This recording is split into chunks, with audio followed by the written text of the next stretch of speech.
Hello. आज हम बात करेंगे आईवीएफ के बारे में। आईवीएफ आजकल बहुत से कपल्स को, इवन बहुत सारे सिंगल पेरेंट्स को भी कई तरीक़ों से अफ़ेक्ट करता है। Hello everyone, my self doctor Shraddha Tripathi, senior IVF specialist. मैं आज आपको आईवीएफ को बहुत ही ईज़ी वे में समझाने की कोशिश करूँगी। आईवीएफ या जिसको हम लोग इन विट्रो फर्टिलाइज़ेशन भी बोलते हैं, ये होता क्या है, कैसे ये कपल्स को अफ़ेक्ट करता है, कौन से कपल्स के लिए ज़रूरी होता है, कौन इससे बेनिफिट पा सकते हैं, ये सारी बातें आज हम लोग करेंगे।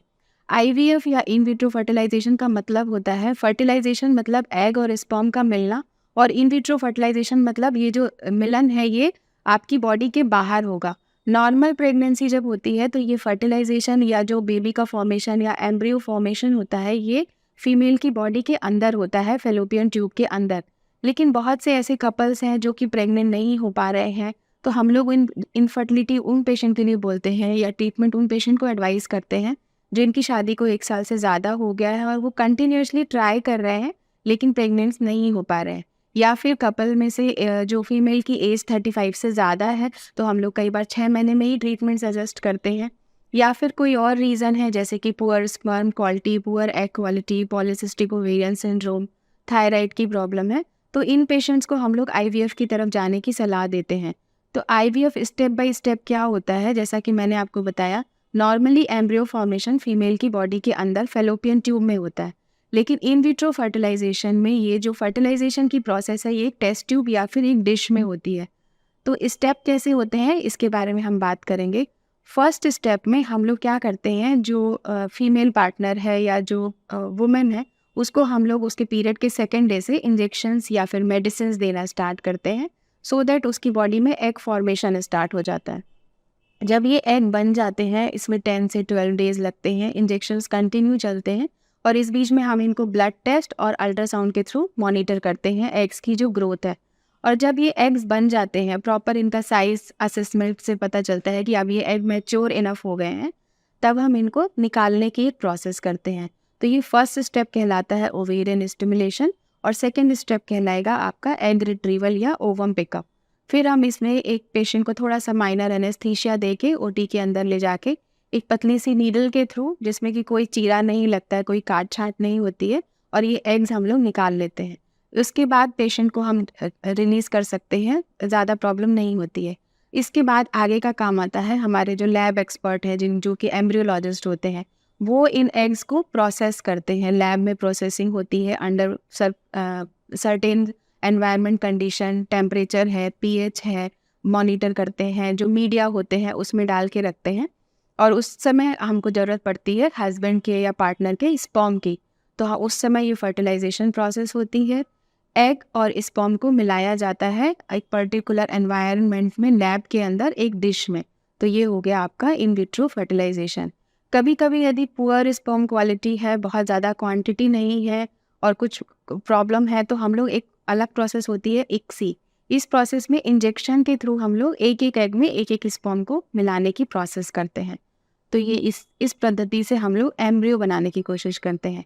तो एग, इससे बहुत सारी चीज़ों पे ये प्रोसेस की जो सक्सेस रेट है ये डिपेंड करती है, जैसे कि आपकी एज हो गई, आपका लाइफ स्टाइल हो गया, आपकी एग क्वालिटी कैसी है, आपका रीज़न क्या है इनफर्टिलिटी का। किसी किसी का यदि फैलोपियन ट्यूब ब्लॉक है तो उसमें एग क्वालिटी का प्रॉब्लम नहीं होता है, तो रिजल्ट जल्दी आ जाता है।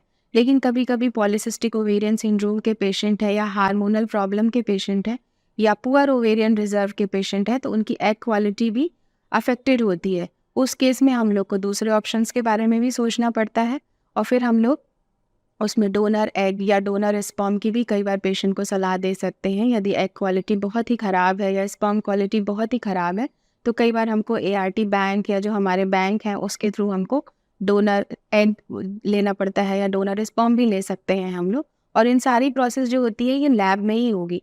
लैब में जब हम फिर इसके बाद ग्रोथ देखते हैं, आपका एग कितना फर्टिलाइज हुआ है, उसकी ग्रोथ कैसी चल रही है, हर दिन उसकी ग्रोथ चेक की जाती है।